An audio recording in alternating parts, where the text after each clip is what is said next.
Boa noite a todos. Damos as boas-vindas aos amigos que nos distinguem com a presença uma vez mais. É muito bom esse encontro de quartas-feiras, quando a gente revê os amigos no ambiente de fraternidade e de recolhimento.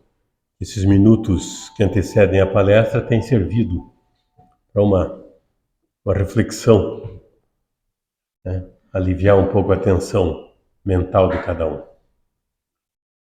Vamos dar início aos trabalhos pela prece.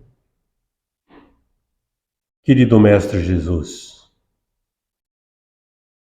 ao nos encontrarmos uma vez mais, Senhor, sob esse bendito teto que nos agasalha, queremos rogar ao plano espiritual a assistência de que necessitamos para que o trabalho possa se desenvolver dentro daquilo que almejamos e, principalmente, atingindo aquilo de que necessitamos.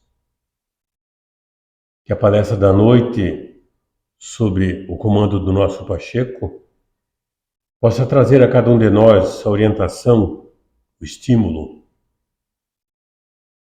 e o conhecimento de que precisamos para, no dia a dia, vencer as nossas dificuldades do mundo, mas principalmente superar aquelas íntimas de cada um, nesse burburinho que criamos em cada um de nós e levamos para o mundo, provocando cada vez mais uma agitação em que todos estamos envolvidos. Que possam esses minutos aqui nos trazer a paz, a reflexão, o aprendizado e, principalmente, o raciocínio para entender as dificuldades e para superá-las no dia a dia. Rogamos ao Mestre, através de seus mensageiros, que permaneça entre nós, dirigindo as nossas atividades e protegendo a cada um, hoje e sempre. Que assim seja. A palestra da noite, mais uma vez, está a cargo do nosso querido Sérgio Luiz Pacheco, esse carioca que já foi adotado pelo Paraná, botafoguense, desde pequenininho, mas que na casa tem desempenhado todas as tarefas de que a casa necessita, então se faz de rogado para dar a sua colaboração. E essa colaboração se destaca quase sempre muito mais do campo doutrinário, com as suas palestras, com o seu conhecimento, quando dirige os grupos de estudos, enfim. Sempre o Pacheco nos deu à casa e a cada um de nós uma colaboração importantíssima no campo da divulgação doutrinária espírita. E é ele que nos alegra com a sua presença hoje. Sérgio Luiz Pacheco.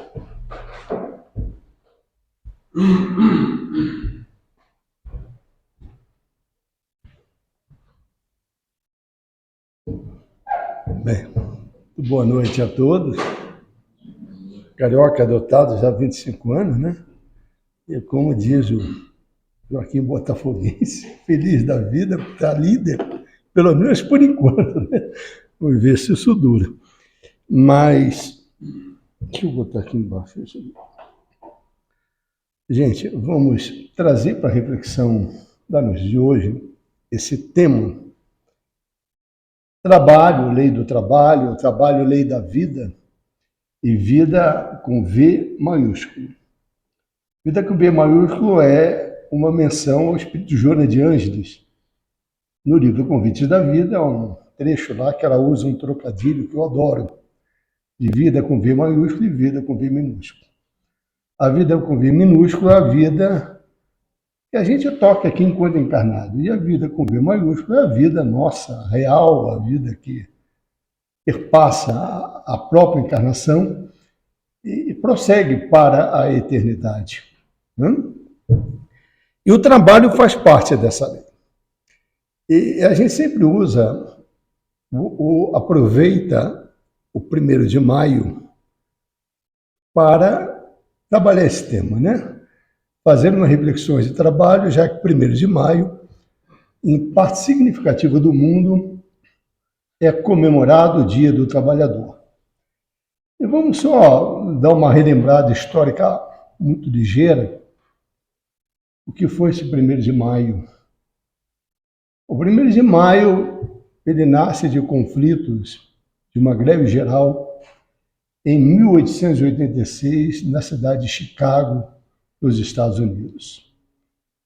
Essa greve geral atingiu mais de 300 mil trabalhadores ao todo. 340 mil, para ser exato. No dia 1º de maio, a greve é iniciada. Lá pelo dia 3 de maio, uma empresa resolve contratar terceirizados para que furasse a greve. Na saída desses funcionários, os sindicalistas resolvem de alguma forma persegui-los, enquanto com a polícia armada. E a polícia não titubeia e já mata 3 trabalhadores naquele confronto. No dia seguinte, tem protesto contra esses 3 trabalhadores mortos na praça de Haymarket, em Chicago.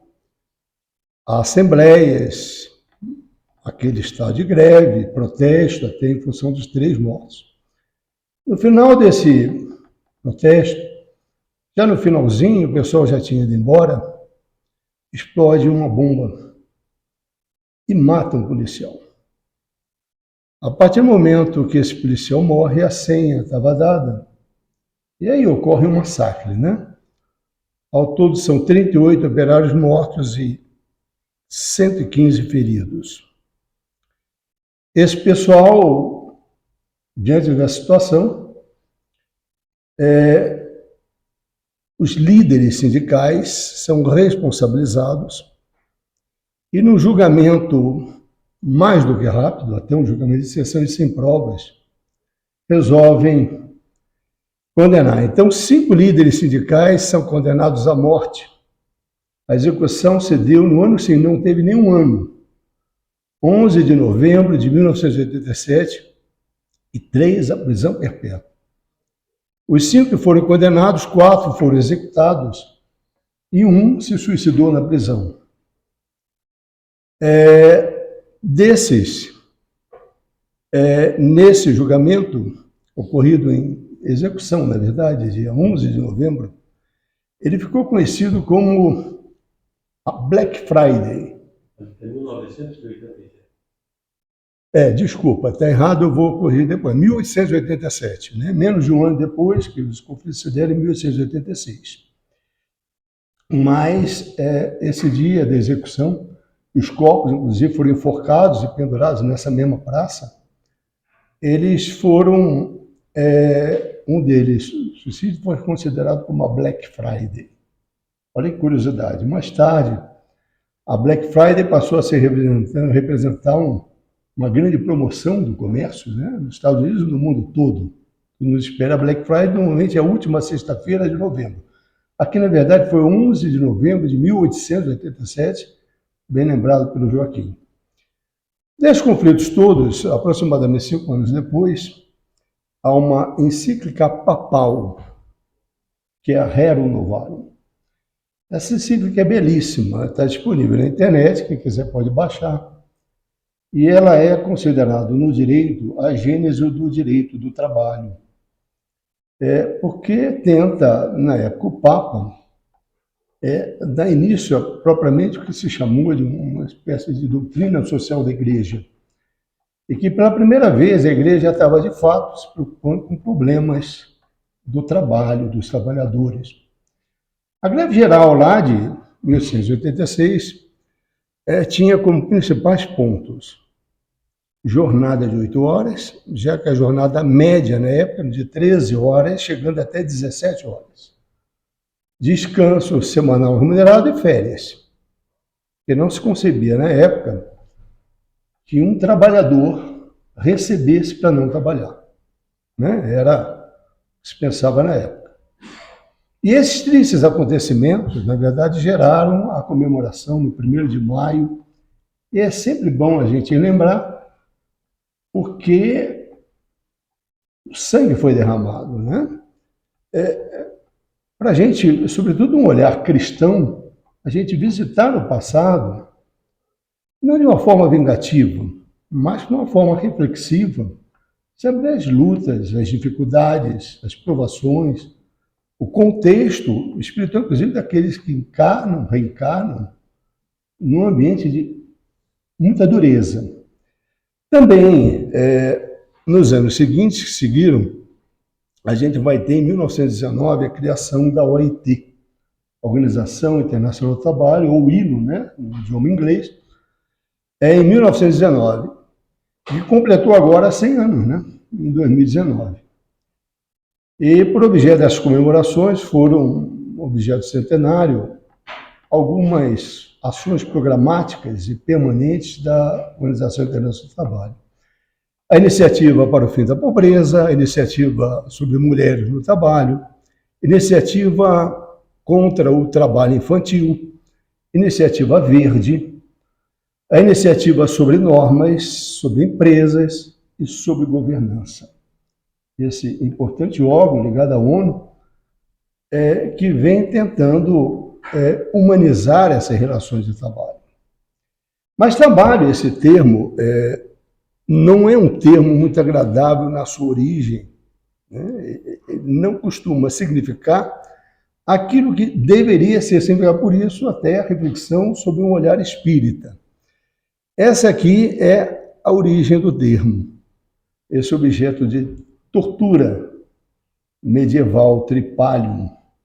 Tripalium eram 3 estacas que o cidadão era ali pendurado para sofrer o seu castigo, a sua tortura. Com essa origem da palavra, a gente não tem nada que gostar de trabalho, né? Já recebe uma carga, né, muito grande, muito perigosa, muito pesada, né?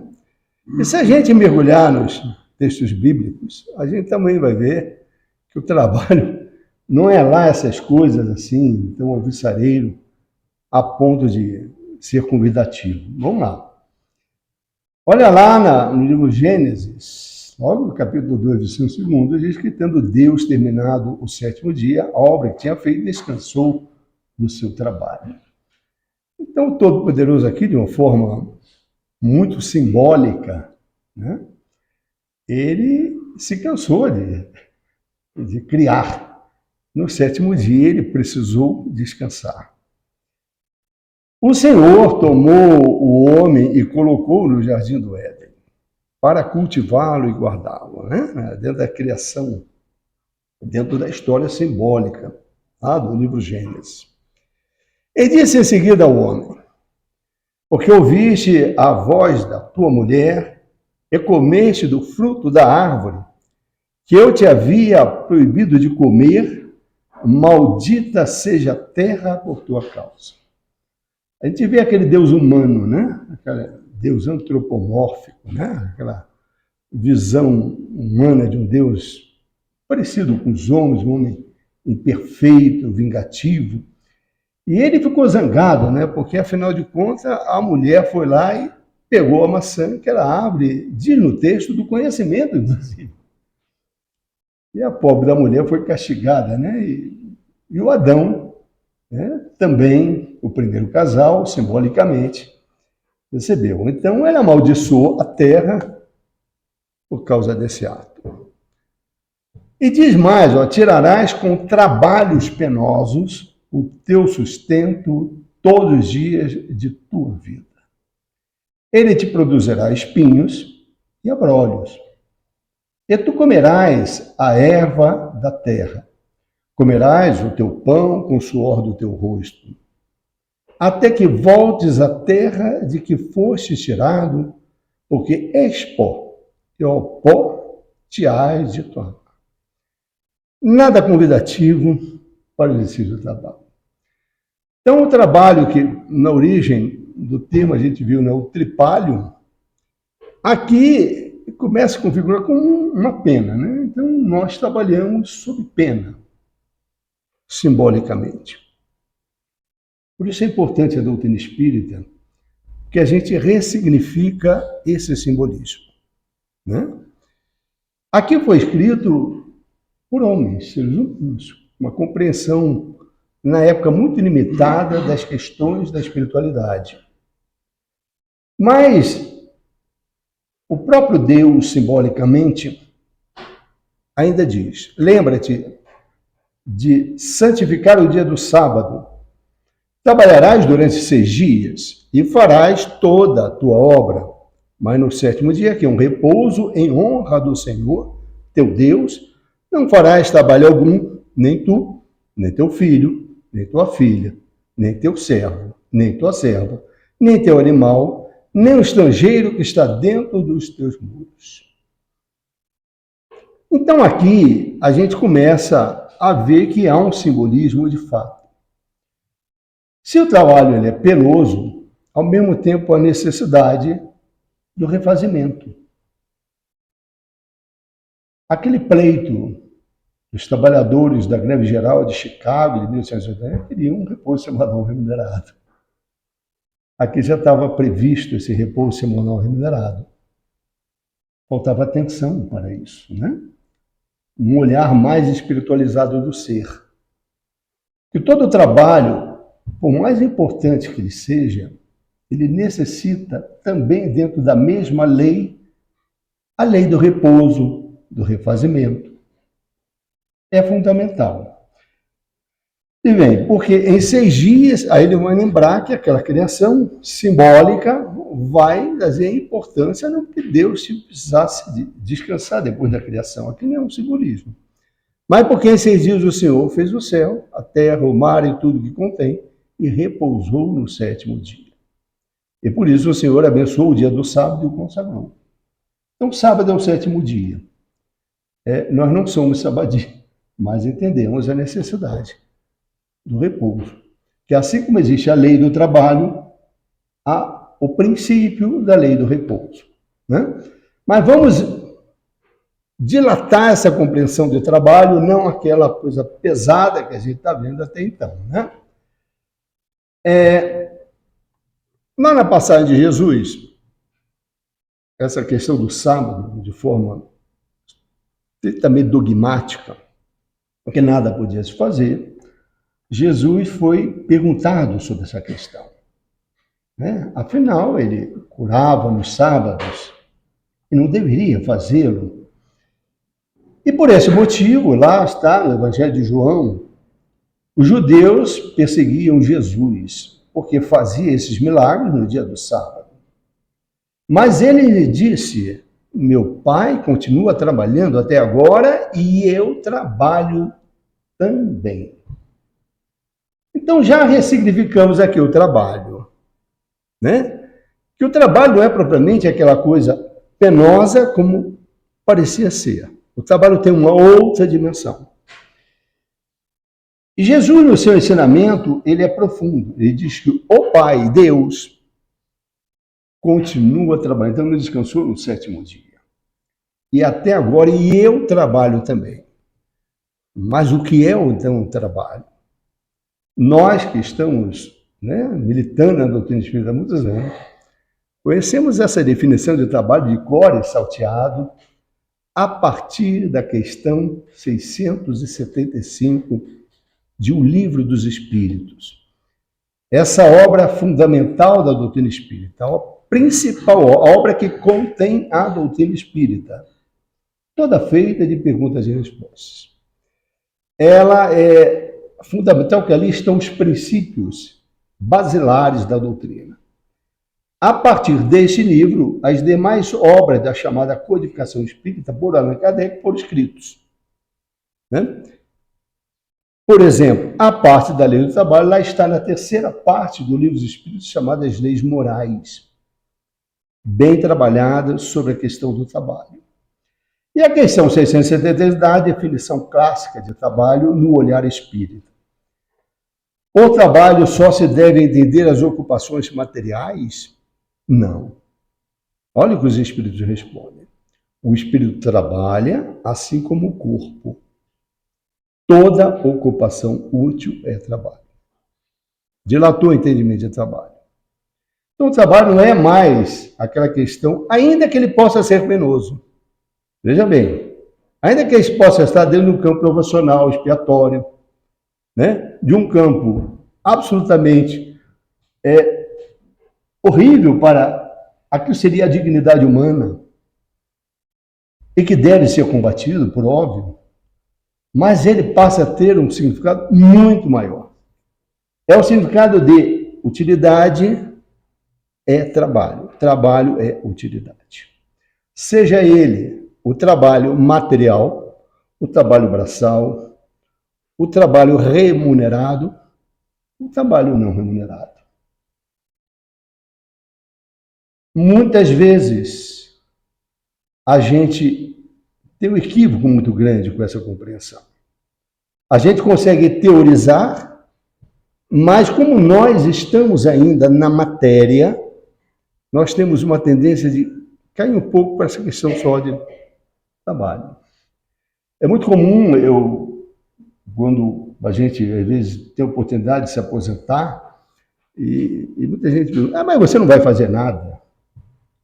Quando às vezes eu ouvia falar isso, você não vai fazer nada? Não, como não vou fazer nada? Eu vou fazer tudo, aquilo que for possível, eu vou fazer. Eu só não vou fazer de forma remunerada mais. Eu vou fazer o trabalho voluntário, né? Que já fazia antes. Né? Isso daí só vai ter mais tempo. E eu tenho uma amiga até que costumava dizer que ela, quando se aposentou, disse que não sabe, depois que ela se aposentou e arrumou as atividades que ela tinha, tem até hoje, né? Ela diz que não sabe como é que arrumava tempo para trabalhar.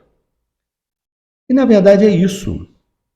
Porque quando a gente ressignifica o entendimento de trabalho, a gente vai vendo que a gente está sempre trabalhando.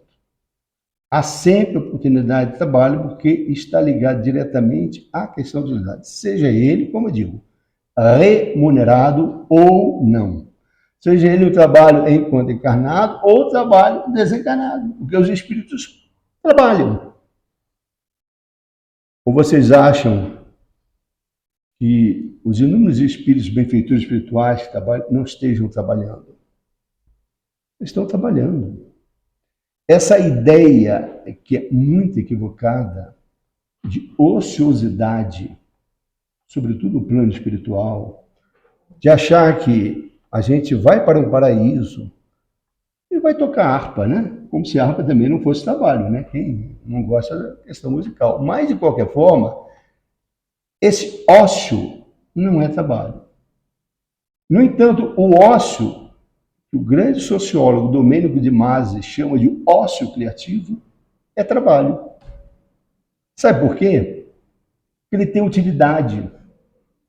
Ele costuma fazer o refazimento do ser para desenvolver outros trabalhos. Ele impulsiona, inclusive, trabalhos. É importante. Então, veja como é que a gente vai redimensionando, né?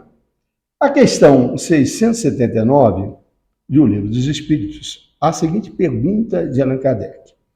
Achar-se-á isento da lei do trabalho o homem que possua bens suficientes para lhe assegurar a existência? Observem que aqui a questão é do trabalho humano, né? Isso é uma realidade. Porque tem gente que vive de herança, né?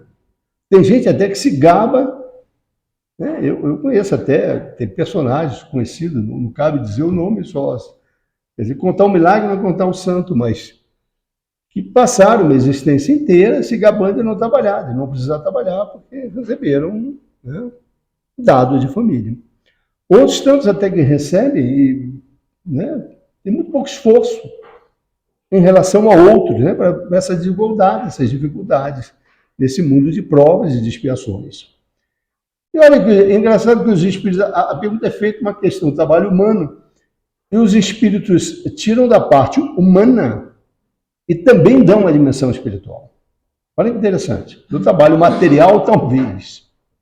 Claro, Você não precisa financeiramente do trabalho material. Não, porém, da obrigação de tornar-se útil. Por que tornar-se útil? Porque a utilidade é trabalho. Conforme aos meios de que disponha, nem de aperfeiçoar a sua inteligência, a dos outros, e que também é trabalho. Ressignificando trabalho. Então, aquele que nasceu num berço esplêndido, ele tem o dever de trabalhar. Ele não vai trabalhar, como outros talvez estão vendo, mas ele tem dever de trabalhar no sentido do significado real da palavra trabalho, que a gente deve ter de dimensão espiritual, como ocupação útil.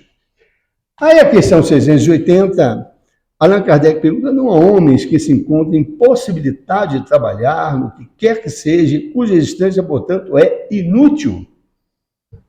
Olha que interessante. Se trabalho é toda ocupação útil, mas há situações que as pessoas podem estar constrangidas à inutilidade. A pessoa é visitada por uma doença, a pessoa não pode trabalhar. Né? É um trabalho humano. E tem dificuldade até no trabalho que não seria propriamente remunerado pela sua condição. E os Espíritos respondem: Deus é justo e, pois, só condena aquele que voluntariamente tornou inútil a sua existência. Porquanto, esse vive às expensas do trabalho dos outros. Ele quer que cada um seja útil de acordo com as suas faculdades, portanto, as suas possibilidades. Todo aquele que busca a inutilidade, o que quer, este sim é condenável à atitude, do ponto de vista das leis maiores. Dentro do livre-arbítrio, a pessoa pode tornar inútil, é a opção dela. Mas vai arrumar complicação no seu progresso evolutivo. É isso aí, é da lei. Né? E vem a questão 685, que é uma questão muito interessante. Porque Allan Kardec faz uma questão, traz para os espíritos uma questão, que era uma questão, uma problemática, especialmente do século XIX. Porque no século XIX não existia, basicamente, os institutos de previdência. Como é que a pessoa fazia? A pessoa trabalhava os limites da sua força. Quando tinha mais, a família ia prover o seu sustento. Por isso que muitas famílias, inclusive, tinham vários filhos. Para que algum dos filhos, por exemplo, tivesse condição de se dar bem na vida financeiramente, pudesse ocupar, né, da responsabilização pelos pais idosos, avós, né? Mais tarde, que mostra, inclusive, um progresso de evolução moral, a própria sociedade começou a construir os sistemas previdenciários, ainda que não perfeitos. Né? Mas, de qualquer forma, essa é a preocupação que começou. Mas olha a resposta, sim, de que nada é obrigado, a senão de acordo com as suas forças. Mas o que é de fazer do velho, o velho que precisa trabalhar para viver e não pode? Aí vai, o forte deve trabalhar para o fraco. Não tendo ex-família, a sociedade deve fazer as vezes deve. É lei da caridade. Resposta dada num contexto histórico do século XIX. Observada a caridade, observada a solidariedade, observada a sociedade. No progresso moral, a sociedade organizada acabou sendo o que se chama de Estado, né? Que deve prover, inclusive, disso. Com programas sociais, humanitários. Você precisa disso. E aí, o comentário dessa questão 685 é um dos mais belos comentários que Allan Kardec traz na codificação espírita. Eu costumo dizer que em um único parágrafo, um comentário de um único parágrafo, ali estão as bases para um verdadeiro tratado de economia política e sociologia do trabalho. Um tratado ali pode ser desenvolvido a partir daquela base. Kardec pega uma resposta, uma pergunta e uma resposta do século XIX e faz um comentário para a eternidade, para a gente observar o tamanho moral, a grandeza moral de que foi esse espírito chamado Allan Kardec. Vamos trazer alguns textos. Nesse comentário, não basta se diga ao homem que lhe corre o dever de trabalhar. É preciso que aquele que tem de prover a sua existência por meio do trabalho encontre em que se ocupar, o que nem sempre acontece. Kardec traz aqui o problema do desemprego. Vamos lembrar que no século XIX, isso é, inclusive, um ambiente que tem a greve geral e tudo mais, lá no final do século XIX, é a Revolução Industrial e o desemprego na Revolução Industrial. E isso é um problema que permanece até hoje. E vai lhe dizendo, quando se generaliza o que o desemprego, a falta de condições de trabalho, de oportunidade de trabalho, a suspensão do trabalho assume proporções de flagelo, qual a miséria. A ciência econômica procura remédio para isso no equilíbrio entre produção e consumo. Mas esse equilíbrio, dado seja possível estabelecer-se, sofrerá sempre intermitências, durante as quais não deixa o trabalhador de ter que viver. E nessa situação, vamos lembrar os deveres da caridade, enquanto sociedade. Mas há um elemento que não se costuma fazer pesar na balança e sem o qual a ciência econômica não passa de simples teoria. Esse elemento é a educação. Não a educação intelectual, mas a educação moral. Isso é fundamental. Olha, aqui ele vai trazer, inclusive, uma definição de educação belíssima. Não me referimos, porém, à educação moral pelos livros. E sim a que consiste na arte de formar caracteres, a que incute hábitos, por conta da educação, conjunto de hábitos adquiridos. Mas quais são esses hábitos? Quais são as características que vão sendo transformadas num processo educativo moral, não do falso moralismo. Moral é o seguinte, atentas para os deveres do ser para com o próximo. São deveres no campo do amor e da caridade. E esse esforço, essa transformação pela educação da arte de formar caracteres, a gente vai abrir um parênteses aqui para lembrar, né? Aquela frase que todo espírita conhece de cor e salteado. Reconhece-se o verdadeiro espírita pela sua transformação moral e pelos esforços que faz para domar as suas más inclinações. Esse esforço, porque nenhum de nós é perfeito, é um trabalho árduo de educação. Quando estamos atentos, nós estamos nos educando em trabalho, em ocupação útil e necessária para o espírito. Observe como esse é importante. E vem ainda, continuando naquele comentário, considerando-se a aluvião de indivíduos que todos os dias são lançados na torrente da população, sem princípios, sem freio, entregues aos próprios instintos, serão de espantar as consequências desastrosas que aí decorrem. Quer dizer, quando falta a verdadeira, não é educação e instrução, é a educação de olhar para o próximo, de ser fraterno, de ser amoroso, de ser caridoso.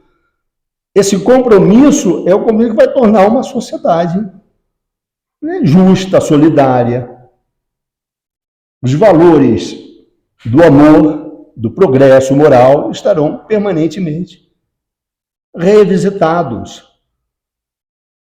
Quando nós não temos isso, nós vemos a barbárie, nós vemos a violência, nós vemos o pouco caso, esse problema não é meu. Ou fulano não quer trabalhar porque é um vagabundo.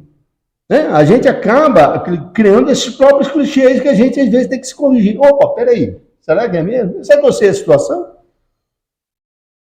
Ah, mas será que eu nessa situação como é que eu estaria? Não temos essa condição de julgar. Mas essa educação, a arte de formar caráter, vai visitando a dor alheia, vai visitando a indulgência com as imperfeições alheias. A gente vai sendo convidado a utilizarmos esses recursos preciosos que Jesus nos ensinou. A regra áurea de se colocar no lugar do outro. Tudo isso são fatores de educação, de solidariedade. E aqui a gente abre um parênteses para lembrar que o que não nos deixa fazer isso? Aquela duplinha do barulho, egoísmo e orgulho. E aqui a gente lembra duas mensagens chamadas egoísmo, que estão no Evangelho segundo o Espiritismo, no capítulo Amar o Próximo como a mim mesmo. Uma é do Espírito Emmanuel, de Paris, 1861. Há uma polêmica em saber se é o Emmanuel, do Chico, né? Mas há quem diga que não, que é o Espírito que se assinou Emmanuel. Independente seja, a mensagem é tão feliz quanto de Emmanuel de Chico, né? E diz ela, o egoísmo chaga da humanidade tem que desaparecer da Terra e cujo progresso moral obsta. E a outra, do Espírito Pascal, né, dada em 1862, diz, o egoísmo é a negação da caridade. Ora, sem a caridade não haverá descanso para a sociedade humana. Sem a caridade não haverá descanso. Lembra? O comentário de Allan Kardec seria o caos, quando a gente vê isso. Digo mais, não haverá segurança. Olha a resposta profunda. A resposta não, porque aqui não é uma resposta, é uma mensagem, né? Não haverá segurança. Com egoísmo e orgulho, que andam de mãos dadas, a vida será sempre uma carreira em que vencerá o mais esperto, uma luta de interesses em que se calcarão aos pés as mais santas afeições, em que nem sequer os sagrados laços de família merecerão respeito. Né? Vamos voltar aqui?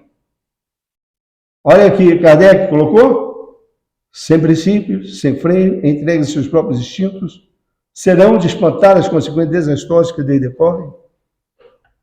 Olha a mensagem. Olha o reflexo disso dentro dessa lei do trabalho, de solidariedade, de amorosidade.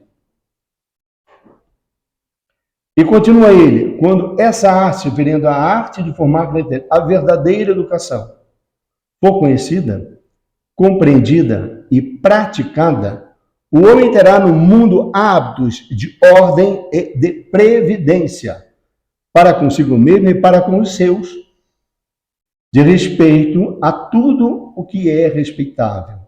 Hábitos que lhe permitirão atravessar menos penosamente os maus dias inevitáveis.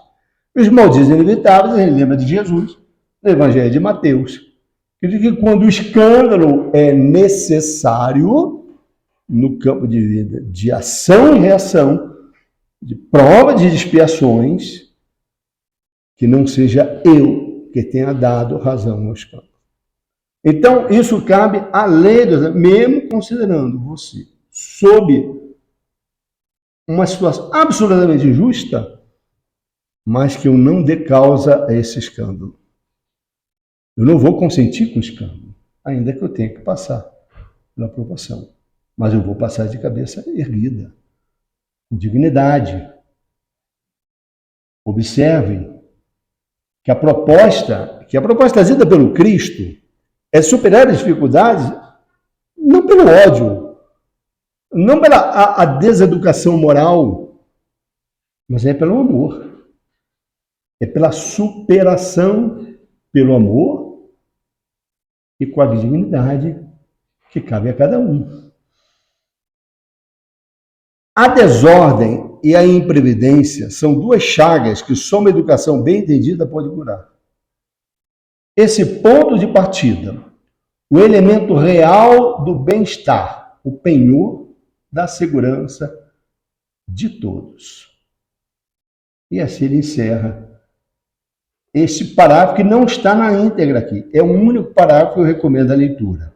Eu digo, é base para um verdadeiro tratado de economia política e de sociologia do trabalho. Tá? E nós vamos para o Espírito Joana de Ângeles, que tem a contribuir no livro Estudos Espíritos, num capítulo denominado Trabalho. Ela diz que a lei do trabalho, porém, impõe-se a todos e ninguém fugirá dela impunemente, deixando de ser compreendido mais tarde, deixando de ser surpreendido mais adiante. Ninguém, lembra aquela questão, diz, mas a pessoa que recebeu herança, não, ela tem obrigação. É a todos impostos dentro da dimensão maior de ocupação útil.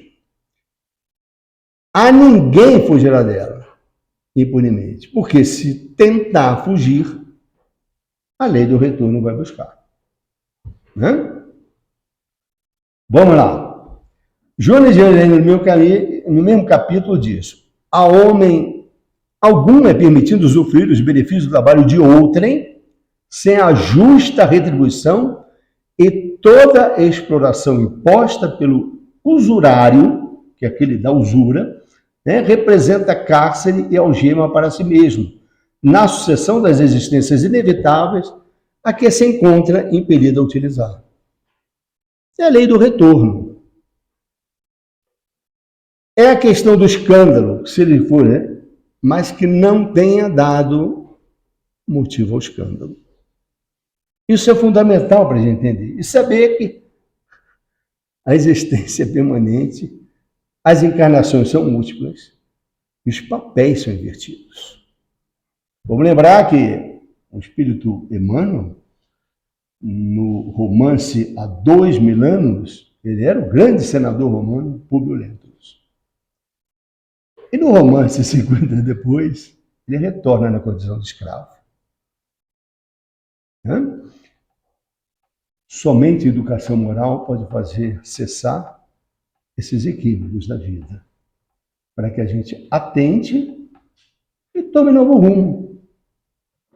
E aqui a gente abre um parênteses para lembrar o Evangelho segundo o Espiritismo, que lá naquela passagem, naquele item que Allan Kardec escreveu, o homem de bem, entre várias características, que ali é um roteiro, eu desejo bem, desejo ser uma pessoa realmente de bem, não esse bem aí, né, de boca para fora aí, que de bem não tem nada, até o contrário. Mas se realmente quiser, por essa proposta de uma meta para uma transformação moral, ele elenca vários itens ali. Um deles é o seguinte: se a ordem social colocou o homem sob sua dependência, ele os trata com bondade e benevolência. É dever daquele que tem alguém como subordinado, como patrão, seja lá o que for, tratar amorosamente, de forma cristã. E o subordinado, por sua vez, compreende que os deveres da sua posição e tem o escrúpulo de cumpri-los conscienciosamente. O nome disso é responsabilidade recíproca. O papel que cabe. Né? Mas há uma desigualdade. É verdade. Lute contra isso, mas com amorosidade, com dignidade. É uma proposta cristã. Jonas de Ângeles, ainda no mesmo capítulo do trabalho, diz assim: mediante o trabalho remunerado, o homem modifica o meio, transforma o hábitat, cria condições de conforto. Através do trabalho abnegação, do qual não decorre troca nem permuta de remuneração, ele se modifica a si mesmo, crescendo no sentido moral e espiritual. É belíssimo isso, porque eu gosto desse termo trabalho e abnegação, que é o suprassumo da utilidade. É quando você está efetivamente comprometido com a utilidade. De tal forma que você fica uma pessoa abnegada para fazer bem. o que tem que fazer, seja ele remunerado ou não. Né? Então, imagina uma pessoa que é um atendente, que é trabalhando, e aquele dia não é um dia legal, acordou mal, né? Ela tem todos os motivos, por exemplo, para estar de mau humor. Quem de nós, né? Quem nunca? De repente, ela tem que estar ali, um sorriso profissional, atendendo bem. Quando o trabalhador consegue fazer isso, superar isso daí, ele está fazendo esse trabalho de abnegação. Ele está dando utilidade muito maior, ele está agregando valor ao seu trabalho. Ainda com todos os motivos que ele tem e compreensíveis. Né? Vou dar um exemplo, apenas um exemplo teórico, para a gente ver. Isso é trabalho de abnegação. Trabalho de abnegação é trabalho de utilidade, é o trabalho verdadeiro. Né? Ele se modifica a si mesmo, crescendo no sentido moral e espiritual, e vai se transformando dentro daquela proposta, criando hábitos que vão transformar caracteres a que Allan Kardec se referiu. André Luiz, no livrozinho, aquele livro Conduta Espírita, tem um capítulo no trabalho. E ele diz assim: o dever lealmente cumprido mantém a saúde da consciência. Examinar os temas de serviço que lhe digam respeito, para não estagnar os próprios recursos na irresponsabilidade destrutiva ou na rotina perniciosa. O trabalho recebe valor pela qualidade dos seus frutos. Olha que interessante aqui, ó. Ele está até grifado aqui, né? O grifo, é claro, não está no original. É examinar os temas de serviço que lhe digam respeito. Quais são os temas de serviço que lhe digam respeito? Os mais diversos possíveis, desde o campo do trabalho remunerado à nossa ocupação útil. Para não estagnar os próprios recursos na irresponsabilidade destrutiva. Porque quando a gente não assume os deveres, né, os nossos deveres, nós caímos e resvalamos para a irresponsabilidade destrutiva. E que é um engano, porque mais tarde seremos responsabilizados pela lei. Mas é uma irresponsabilidade que vai nos destruir e não nos construir. Ou na rotina perniciosa, é aquele que entra numa rotina e entra no automático. São trabalhos, o trabalho você precisa sempre agregar, seja ele qual for, um plus. É um plus a mais. É um plus. Eu me lembro, eu sempre trago essa experiência que nós vivemos no tempo do trabalho lá na nossa Sociedade Espírita Fraternidade em Niterói, e que nós tínhamos um trabalho no domingo de manhã que a gente chamava carinhosamente de sopão. Na verdade não era sopão, era comida mesmo. E eventualmente podia ser uma sopa, mas era o pessoal de rua. É o pessoal que sem teto. Eu não tinha banheiro, aproveitava esse dia para ir ao banheiro, para tomar banho na casa. E depois nós, trabalhadores, tínhamos lições assim, fundamentais, trabalho de servir. Verdadeiramente era uma lição para a gente. A gente, de repente, ali, a gente vê, por exemplo, um juiz de direito está lavando o chão do banheiro sujo e pessoal de rua, como trabalhador, fazendo um trabalho útil e voluntário. Isso é uma bênção. Quando esse trabalho foi aberto, essa frente de trabalho, houve grande adesão dos trabalhadores da casa.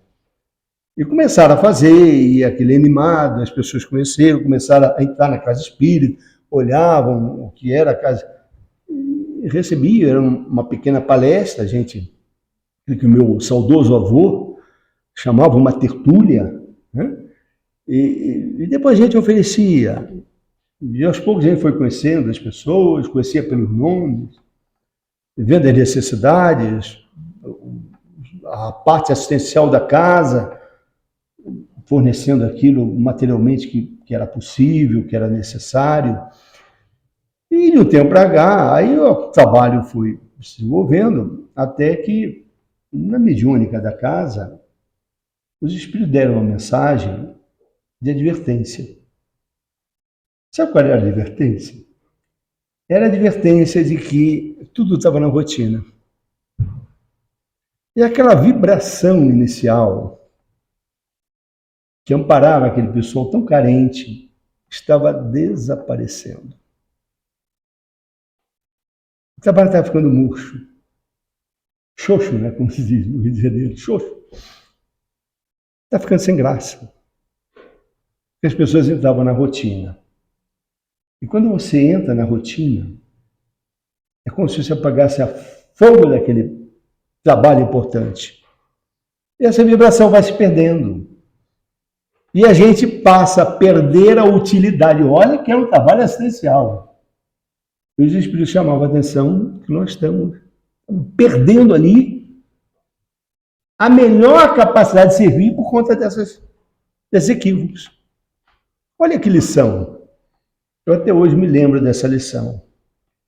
O trabalho recebe o valor pela qualidade dos seus frutos. Né? Conhece a árvore pela qualidade dos seus frutos também, né?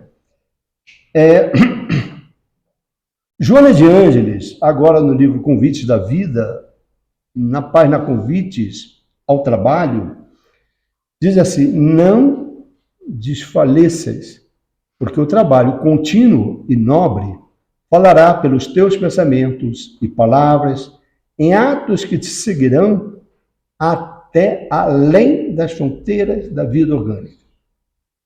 Por isso, a lei da vida com V maiúsculo, porque o trabalho permanece.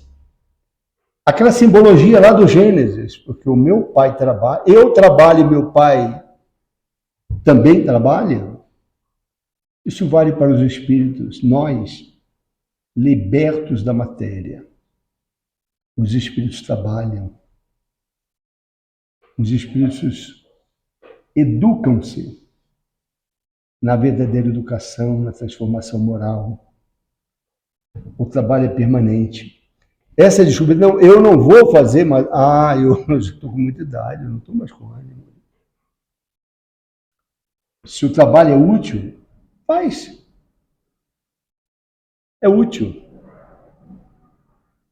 É trabalho verdadeiro, é trabalho que agrega valor moral, porque ele vai para além.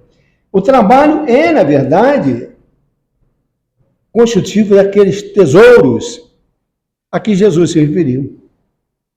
Que as taças não corroem, os ladrões não roubam. São aqueles tesouros verdadeiros de forma simbólica.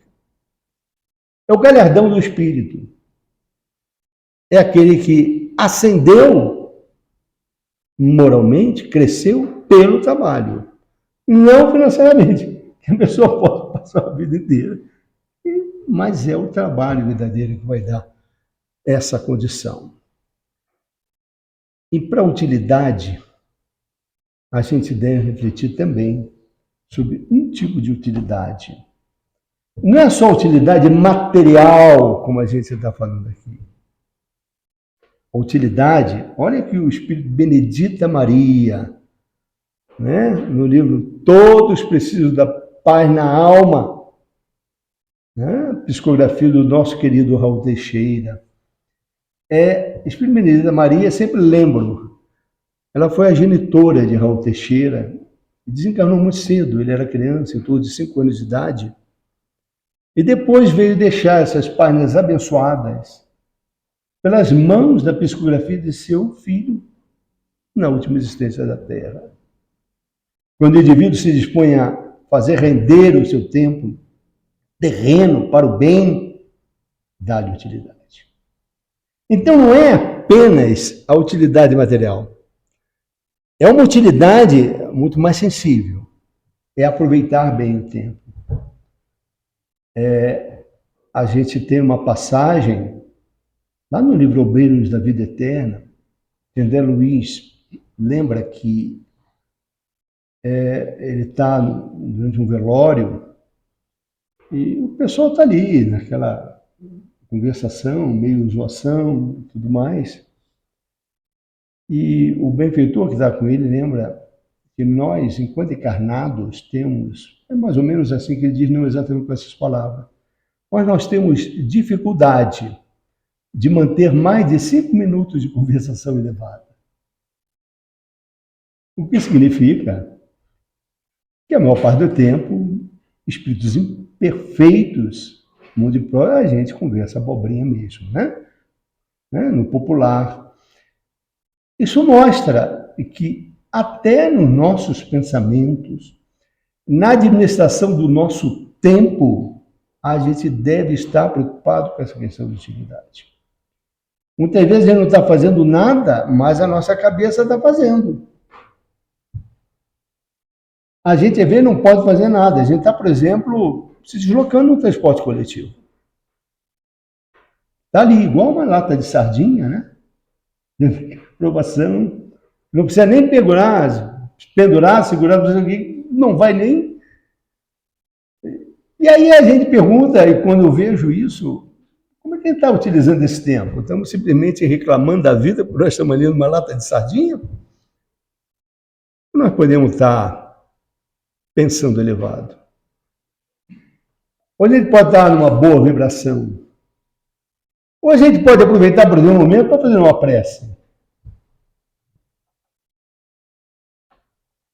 Para mentalmente projetar um projeto nosso, pessoal, de elevação. Pensar na casa espírita, no trabalho espírita. Quanto eu posso participar? E como eu trabalho na casa espírita, aliás, todos estão convidados, né? Desde entregar uma simples, né? Que não é simples, uma mensagem riquíssima. Porque ali está sendo um veículo, às vezes, da mensagem daquilo que você está precisando ouvir. Olha a utilidade disso. E às vezes você está projetando como é que você vai pensar na vida.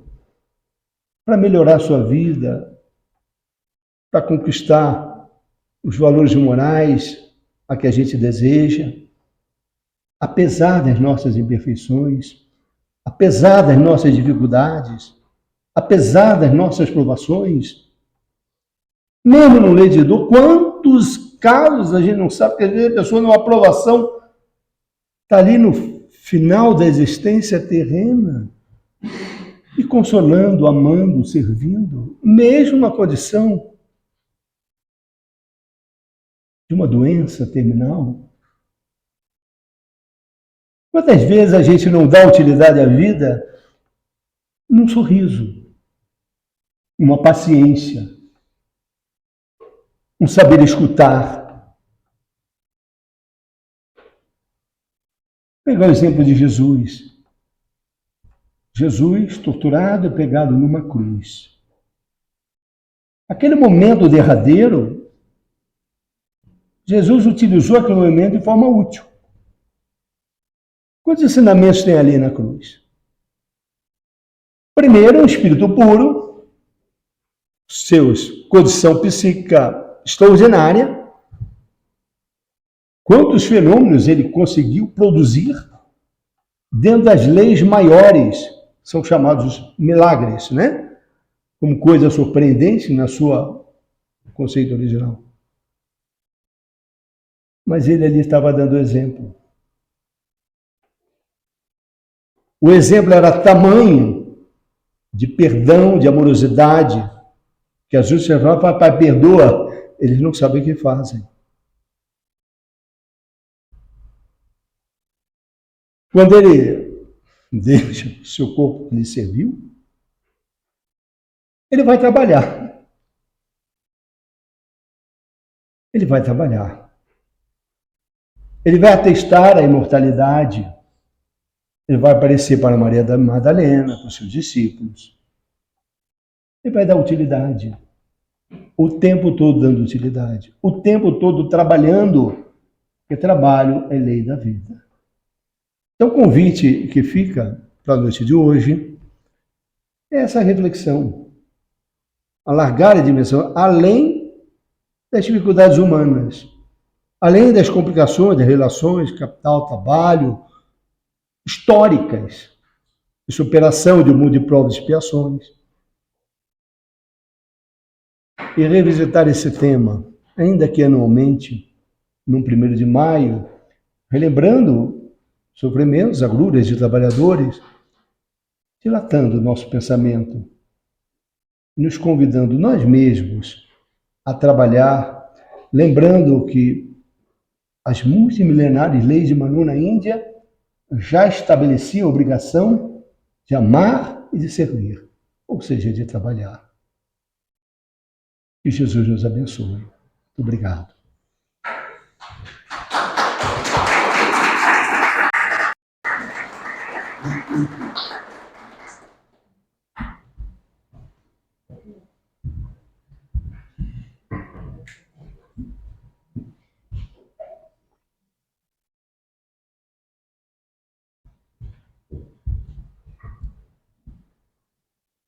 O nosso agradecimento ao Pacheco pela oportuna palestra, né, nesse tema.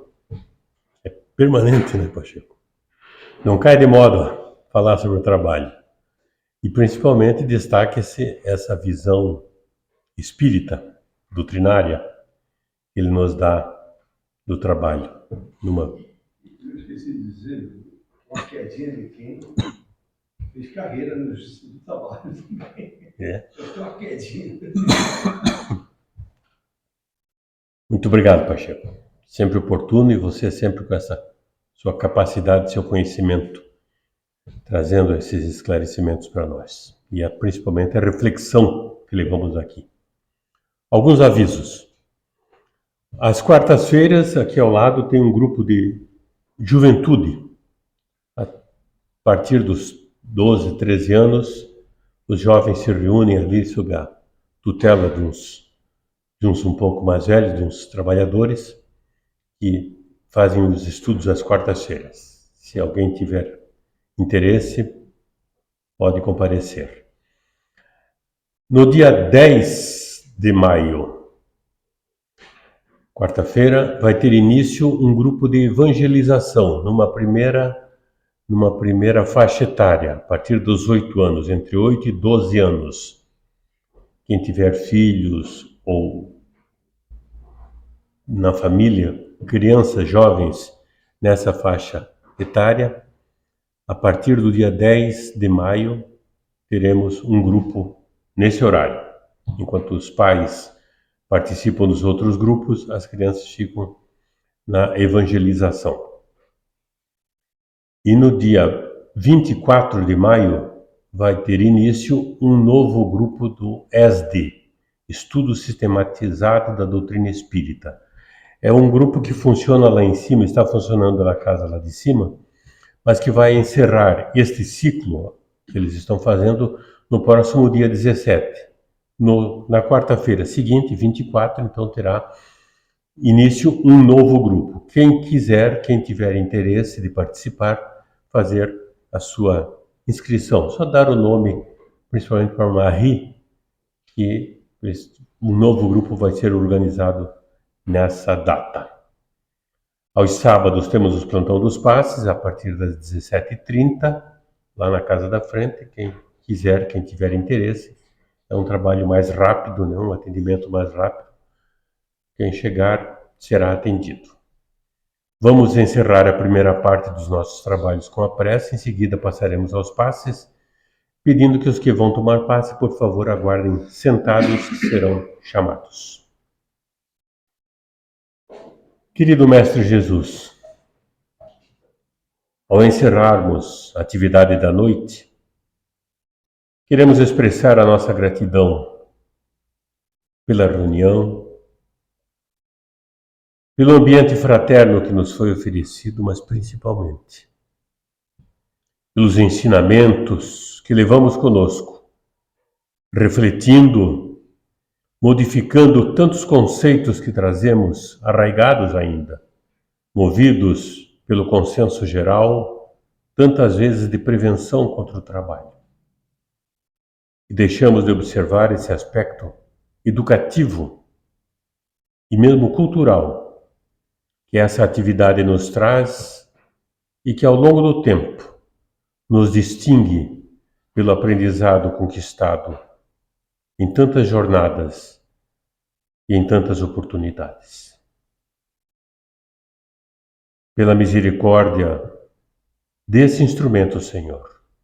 Queremos te agradecer e te rogar as tuas bênçãos para todos aqueles que se dedicam tanto ao trabalho remunerado e principalmente para aqueles que oferecem o seu tempo, a sua disposição, tantas vezes com dificuldades, para atender o irmão mais necessitado, levar a palavra a quem precisa, distinguir na rua com um cumprimento quem tantas vezes espera o mínimo do seu irmão transeunte.